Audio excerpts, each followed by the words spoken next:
Hello everyone, welcome to my YouTube channel. So today we are talking about the objective question of Unit 2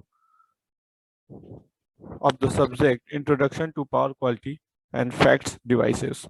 So let's start one by one. So here is the first question. Source of voltage sag यानी voltage source voltage सैग क्यों होता है। Motor को start करते हैं, motor starting की वजह से, आर्क फर्नेस की वजह से या इलेक्ट्रिक हीटर की वजह से। देखिए वोल्टेज सैग क्या होता है, वोल्टेज कम हो जाना है ना। स्वेल क्या होता है, बढ़ जाना। मैंने बताया था आपको स्वेलिंग है ना। आप कहते हो ना कि चोट लग गई, हाथ में स्वेलिंग आ गई, तो स्वेलिंग में क्या होता है आपके बढ़ जाता ना, थोड़ा सा उभार हो जाता है आपके शरीर में अगर कहीं स्वेलिंग होती है तो। बिल्कुल उसी तरह याद करेंगे आप वोल्टेज को भी। वोल्टेज सैग का मतलब होता है डिप हो जाना, और कहीं वोल्टेज स्वेलिंग कही जाएगी तो आप समझ जाओगे कि बढ़ गया। तो वोल्टेज सैग का मतलब कम हुआ। अब वोल्टेज कम क्यों होगा, आप ध्यान से देखेंगे। जैसे मैं आपको पिछले वीडियोस में भी बताया कि अगर आप अपने घर में कोई हैवी लोड स्विच ऑन करते हो तो आप देखते हो वोल्टेज क्या हो जाती है, डिप हो जाती है, कम हो जाती है। यानी अगर लोड को आप स्विच ऑन करोगे तो जो वोल्टेज होगा वो कम हो जाएगा। तो पहला ऑप्शन इसी पे आप देख लेंगे कि पहला ऑप्शन क्या है, मोटर स्टार्टिंग। अगर आप मोटर को स्टार्ट करोगे तो ऑब्वियसली आपको वोल्टेज सैग बढ़ेगा। दूसरा को आर्क फर्नेस अगर आप ऑन करते हो तो ये भी एक हैवी लोड है, तो इसको ऑन करने पे आपका आर्क फर्नेस पे भी आपको वोल्टेज सैग बढ़ेगा। और इलेक्ट्रिक हीटर, तो आप अपने घर में देखते हो जैसे हीटर ऑन करते हो वोल्टेज में कमी होती है। यानी ये कुल मिला के देखा जाए तो ये तीनों ऑप्शन सही हैं वोल्टेज सैग के लिए। सेकेंड क्वेश्चन है, way to estimate the voltage sag performance. Voltage sag performance को एस्टिमेट करने के लिए क्या मेथड आप यूज कर सकते हो। तो पहला होता है एरिया ऑफ वर्टिबिलिटी मेथड, तो इसको आपने देखा है, बिल्कुल इस मेथड का आप यूज कर सकते हो। सेकेंड जो आपका होता है वो होता है इक्विपमेंट सेंसिटिव टू वोल्टेज सैग, है ना। सेंसिटिव इक्विपमेंट जो वोल्टेज सैग के लिए है, उससे भी आप उसके परफॉर्मेंस को आप एस्टिमेट कर सकते हो। सी ऑप्शन दिया हुआ है कि transmission system and utility distribution system sag performance evaluation, यानी transmission system utility distribution system से भी आप सैग परफॉर्मेंस को इवेल्युएट कर सकते हो। तो आप देख रहे हो कि हमारा तीनों ऑप्शन सही है, यानी all of the above is the correct answer. Third question is that area of vulnerability also called as. क्या बोलते हैं एरिया वल्नरेबिलिटी को। तो ए ऑप्शन है equipment voltage sag unity, B option equipment voltage sag susceptibility limit, both या none of these. तो देखिए हमने इसको थ्योरम देखा था कि ये दोनों बोलेंगे हम, इक्विपमेंट वोल्टेज सैग यूनिटी भी और equipment voltage sag susceptibility limit भी, दोनों आप बोलते हैं एरिया वल्नरेबिलिटी को। नेक्स्ट आपका होता है full form of UPS. UPS का फुल फॉर्म क्या होगा, तो ये आप पढ़ते आ रहे हो थर्ड ईयर से पावर इलेक्ट्रॉनिक्स से ही, अनइंटरप्टेबल पावर सप्लाई, है ना। यूपीएस का फुल फॉर्म होता है अनइंटरप्टेड पावर सप्लाई। तो नेक्स्ट क्वेश्चन जो हम मूव करते हैं, question number 5, type of UPS. UPS के कितने टाइप होते हैं। तो देखिए यूपीएस के टाइप इन्होंने दिया, ऑनलाइन यूपीएस होता है, ऑफलाइन यूपीएस और स्टैंड बाय यूपीएस, और third one is the hybrid UPS. तो आप देखोगे कि यूपीएस के ये तीनों टाइप होते हैं, online UPS, offline UPS and hybrid UPS. छठा क्वेश्चन है, standby power supply does not typically provide, और यहाँ फिल इन द ब्लैंक्स है, as does an online UPS. तो standby power supply, standby power supply का मतलब क्या हुआ, ये ऑफलाइन यूपीएस की बात कर रहा है कि offline UPS does not typically provide both, क्या both transient protection and voltage regulation. तो देखिए ऑनलाइन यूपीएस जो होता है उसके पास ये एबिलिटी होती है कि वो ट्रांजिएंट प्रोटेक्शन और वोल्टेज रेगुलेशन की प्रॉपर्टी को होल्ड करता है, वो प्रोवाइड कराता है। जबकि ऑफलाइन यूपीएस, या इसको स्टैंड बाय पावर सप्लाई कहते हैं या स्टैंड बाय यूपीएस कहते हैं, ये ट्रांजिएंट प्रोटेक्शन और वोल्टेज रेगुलेशन को नहीं प्रोवाइड करा पाता है। तो इसका ऑप्शन सी सही हो जाएगा। क्वेश्चन नंबर 7 देखते हैं, active synchronous series compensation are used to compensate the voltage quality problem of the supply system such as। ये कह रहा है कि एक्टिव सिंक्रोनस सीरीज कंपनसेटर होता है, वो कंपनसेट करता है द वोल्टेज क्वालिटी प्रॉब्लम। और कौन कौन से वो वोल्टेज क्वालिटी प्रॉब्लम को वो कंपनसेट कर सकता है। तो वो पहला है कि क्या वोल्टेज सैग और वोल्टेज स्वैग को कंपनसेट कर सकता है। दूसरा क्या फ्लिकर और रेगुलेशन को करेगा, क्या नॉचिंग या फ्लक्चुएशन को करेगा। तो आप देख रहे हो कि ये जितने भी ऑप्शन आपको दिए हुए हैं, sag, swell, flicker, regulation, notches and fluctuation, इन सारे प्रॉब्लम को सही कर सकता है active synchronous series your compensator. आठवां क्वेश्चन देखते हैं, the most common way to calculate voltage sag. सबसे सबसे कॉमन तरीका ये पूछ रहा है जिससे आप वोल्टेज सैग को कैलकुलेट कर सकते हैं। तो क्या आप अपरेंट पावर अगर पता करें तो पता आप कैलकुलेट कर लेंगे वोल्टेज सैग को, या पीक पावर पता करें तो पता कर लेंगे आरएमएस वोल्टेज से या एवरेज वोल्टेज से। तो अगर आप आरएमएस वोल्टेज पे के मेथड से आप कैलकुलेट करना चाहते हैं तो बहुत आसानी से कैलकुलेट कर सकते हैं। 9 क्वेश्चन देखते हैं, effect of temperature rise in overhead transmission line. क्या टेम्परेचर राइज का क्या प्रभाव पड़ता है ओवरहेड ट्रांसमिशन लाइन में? तो पहला ऑप्शन है decrease in sag and increase in tension. जो सैग है वो कम हो जाएगा, टेंशन उसकी बढ़ जाएगी। बोथ यानी सैग भी बढ़ जाएगा और टेंशन भी बढ़ जाएगी। दूसरा, सैग बढ़ जाएगा और टेंशन कम हो जाएगी, यानी बोथ डिक्रीजेस। तो इसका सी ऑप्शन सही है। अगर आपके देखिए, अगर टेम्परेचर राइज होता है ओवर ट्रांसमिशन लाइन में, खुद बिल्कुल ध्यान से सुनेंगे, ट्रांसमिशन लाइन में टेम्परेचर राइज होता है तो आप अपने घर में भी देखते हो कि अगर मेटल को आप गर्म करते हो, या फिर आपने वीडियोस में देखा होगा कि अगर किसी मेटल को बड़ा करना होता है तो सबसे पहले उसको हीट करते हैं ना। तो अगर टेम्परेचर राइज होता है ओवर लाइन में, क्या है, कंडक्टर है, मेटल है, तो जैसे टेम्परेचर बढ़ाओगे तो क्या होगा, उसकी इलास्टिसिटी कम कम हो जाएगी, तो क्या होगा, सैग की प्रॉब्लम बढ़ जाएगी। सैग क्या होता है, जो ऐसे होता है ना सैग, तो जैसे टेम्परेचर बढ़ेगा ये और नीचे जाने के प्रयास करेगा, और इसके वजह से जो टेंशन होगी वो भी क्या हो जाएगी आपकी, वो भी आपकी डिक्रीज हो जाएगी। तो इसका ऑप्शन सी सही हो जाएगा। तो नेक्स्ट क्वेश्चन मूव करते हैं। नेक्स्ट क्वेश्चन कहता है कि what should be the value of sag for proper operation of overhead transmission line. तो कह रहा है कि सैग की वैल्यू क्या होगी for proper operation of overhead transmission line, है ना। अगर ओवरहेड ट्रांसमिशन लाइन की बात कर रहा है उस समय सैग क्या होगा, कि ये पूछ रहा है कि कुछ भी हो सकता है सैग, हमें उसका उससे मतलब नहीं है। Neither too low neither too high, high या लो। तो देखेंगे कि जो सैग होता है ना बहुत ज्यादा कम होना चाहिए ना बहुत ज्यादा हाई होना चाहिए। बी ऑप्शन से, ये क्यों ऐसा है? देखिए, अगर सैग जो होगा बहुत ज्यादा हाई हो जाएगा, अगर बहुत ज्यादा हाई हो जाएगा तो हो सकता है कि वो टेम्परेचर राइज में वो अर्थ के और पास आ जाए, तो हमें जो है हैवी व्हीकल्स या किसी से वो टकरा सकता है। अगर सैग कम होगा तो हो सकता है कि ठंडी के समय क्या होगा कि जब वो और भी ज्यादा पास आते हैं, जो जब उसके मेटल के जो एलिमेंट्स होते हैं, तो हो सकता है कि ब्रेक डाउन होने की प्रॉब्लम आ जाए। तो इस वजह से हमने कहा है कि जो सैग होगा वो क्या होता है, प्रॉपर ऑपरेशन के लिए ना ही बहुत ज्यादा हो और ना ही बहुत ज्यादा कम हो।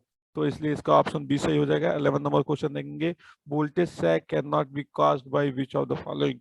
क्या इसमें ऐसा रीजन है जिसकी वजह से वोल्टेज सैग नहीं होता है? तो सबसे पहला इंडक्टिव लोडिंग, दूसरा लोड एंड रिमोट फॉल्ट, तीसरा कैपेसिटिव स्विचिंग, और द डी ऑप्शन है switching on off large load. तो capacitive switching is the correct answer. Capacitive switching की वजह से वोल्टेज सैग नहीं होता है। ध्यान से सुनेंगे क्यों। देखिए, इंडक्टिव लोडिंग, इंडक्टिव लोडिंग अगर कभी भी होगी तो रिएक्टिव पावर का कम यूटिलाइजेशन बढ़ेगा, जिसकी वजह से वोल्टेज सैग की प्रॉब्लम आएगी। लोकल एंड रिमोट फॉल्ट, कभी भी फॉल्ट होगा, किसी भी जगह फॉल्ट हो, लोकल जगह पे हो या रिमोट हो, कहीं पे भी फॉल्ट होगा तो आपको पता है वोल्टेज में डिप आती है, करंट की वैल्यू बढ़ती है, इसका मतलब वोल्टेज में डिप आती है। सी ऑप्शन है capacitive switching. Capacitor, capacitor is responsible to provide the active power, यानी उसके वजह से एक्टिव पावर दिया जाता है। जब एक्टिव पावर आप दोगे तो वोल्टेज सैग की प्रॉब्लम कभी भी कैपेसिटर स्विचिंग के कैपेसिटिव स्विचिंग की वजह से तो नहीं आएगी।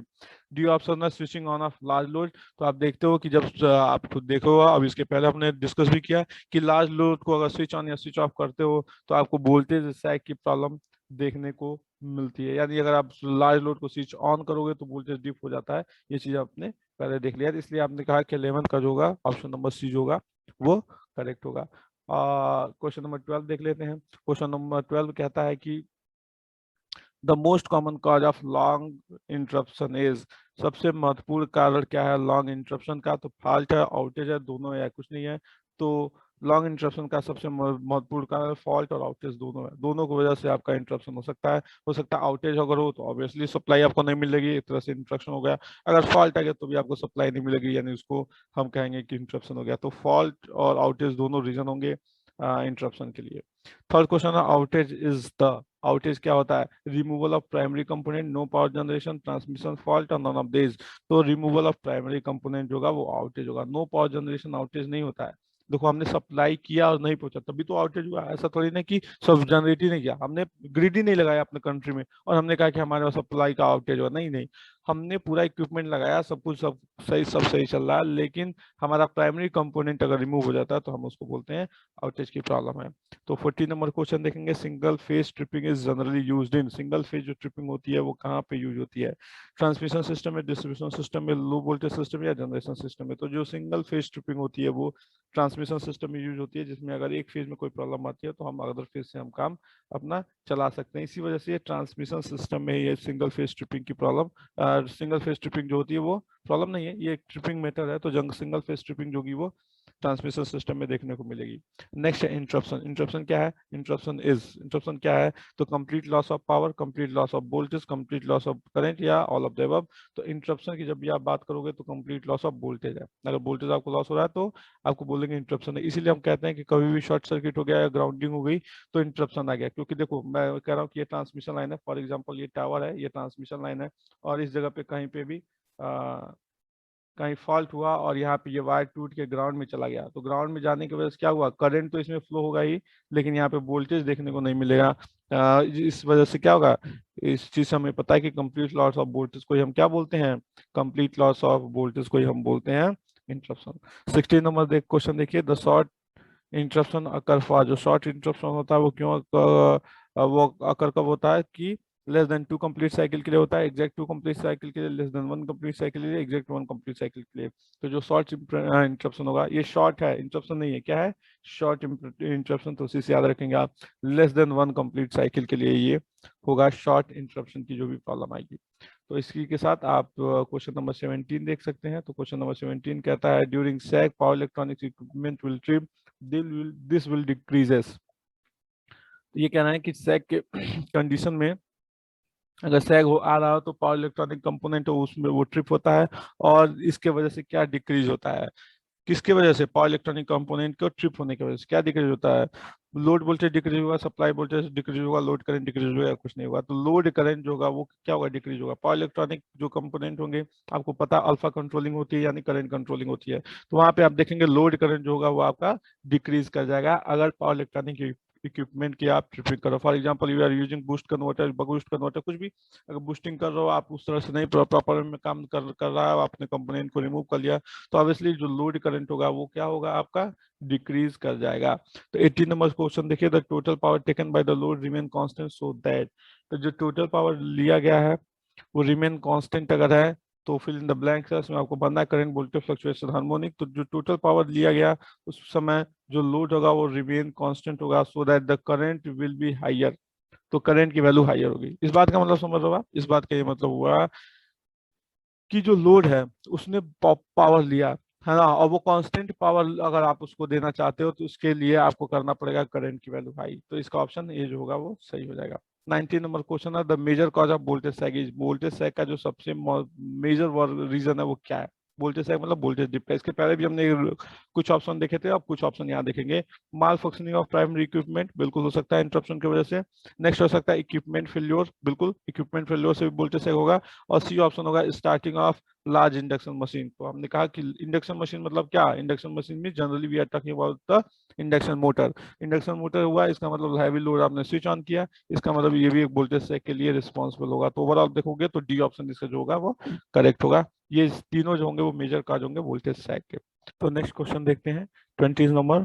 To obtain a constant current input और inductor is place in current source inductor CSI in. तो ये पूछ रहा है कि इंडक्टर जो होगा वो CSI करंट सोर्स इन्वर्टर, ये इंडक्टर गलत लिखा है, कि ये इन्वर्टर होगा यहाँ पे। करंट सोर्स इन्वर्टर के कंडीशन में जो इंडक्टर होगा वो कहाँ पे प्लेस होगा? सीरीज में, पैरेलल में, बोथ सीरीज पैरेलल या नॉन ऑफ दीज? तो ये सीरीज में प्लेस्ड होगा। इंडक्टर जो होगा वो भी CSI के सीरीज में होगा। इसका ऑप्शन बी सही होगा। कैसे आपको ये बात पता है? क्योंकि आपको ये पता है कि जो इंडक्टर होता है वो क्या होता है? करंट स्मूथिंग डिवाइस होती है। करंट अगर स्मूथ करना है तो आपको सीरीज में लगाना होगा, है ना। क्योंकि क्या होता है, सीरीज में करंट की वैल्यू सेम होती है ना, तो if you want to smooth the current तो आपको सीरीज में लगाना होगा। इसलिए आप इंडक्टर को आप लगाते हैं सीरीज में, जिससे वो कांस्टेंट करंट दे पाए वो। नेक्स्ट अगर आपको अगर किसी कंडीशन में VSI की बात पूछे, कैपेसिटर की बात पूछे, तो आप उस कंडीशन में पैरेलल लगाएंगे, लेकिन इस वाले में इंडक्टर और CSI बोला है तो आपको याद रखना है सीरीज में आपको इसको लगाना पड़ेगा।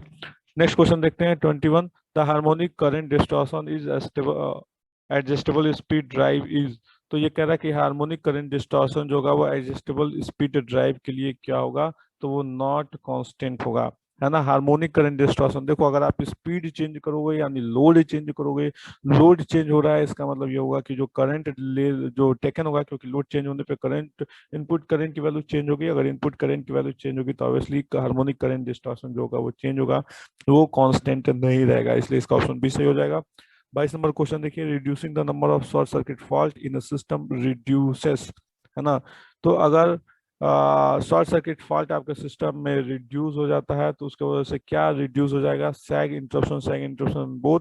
तो सैग और इंटरप्शन दोनों रिड्यूस हो जाएगा अगर शॉर्ट सर्किट फॉल्ट आपके सिस्टम में रिड्यूस हो जाता है तो नेक्स्ट क्वेश्चन देखते हैं। Current limiting fuse are able to clear a fault within one half cycle, full cycle will not clear none of the above. तो हाफ साइकिल, आधे साइकिल के बाद जो होगा करंट लिमिटिंग फ्यूज जो होगा वो एबल हो जाएगा क्लियर करने के लिए अपना फॉल्ट। तो नेक्स्ट क्वेश्चन 24 नंबर देख लेते हैं कि bye implementing change in the supply system the severity of the event will.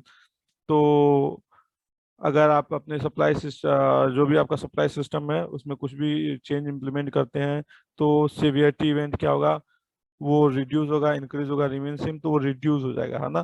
तो ऑब्वियसली आप कोई अगर सप्लाई सिस्टम में कोई इम्प्लीमेंटेशन करते हैं तो यू वांट कि जो भी प्रॉब्लम हो, सिवियरिटी जो भी प्रॉब्लम आ रही है वो क्या हो जाए, रिड्यूस हो जाए। 25 नंबर में देखेंगे the main mitigation equipment is, mitigation के इक्विपमेंट पूछ रहा है तो यूपीपीएस, स्टोरेज डिवाइस या वोल्टेज सोर्स कन्वर्टर या वोल्टेज सोर्स इन्वर्टर भी हो दे सकता है। तो ये तीनों ऑप्शन सही होंगे for the mitigation as a mitigation equipment, UPS, storage devices and voltage source converter या इन्वर्टर। तो आप देखते हैं next question 26, during the normal operation the UPS take its power from the supply, rectify the AC voltage to DC and inverts it again to AC with the same frequency and RMS voltage different frequency। देखिए ये क्या करे, UPS का काम क्या है, UPS का काम ये है कि वो उसका दो काम है। पहला काम यह है कि सप्लाई सब एसी सप्लाई लेगा और बैटरी को चार्ज करेगा, तो वो एसी से डीसी कन्वर्ट करेगा। तो पहला काम उसने एसी से डीसी किया, क्यों किया, क्योंकि सप्लाई लिया और बैटरी को चार्ज करना है, तो एसी से डीसी किया। दूसरा काम क्या करता है कि अगर आउटेज हो गया, मतलब कहीं अगर इलेक्ट्रिसिटी नहीं आई, तो क्या करेगा, वो उसका उल्टा काम करेगा। उल्टा काम करने का मतलब वो बैटरी से डीसी सप्लाई लेगा और उसको फिर कन्वर्ट कर देगा एसी में, है ना। तो इन्वर्ट्स अगेन टू एसी, तो एसी में फिर वो कन्वर्ट कर देगा।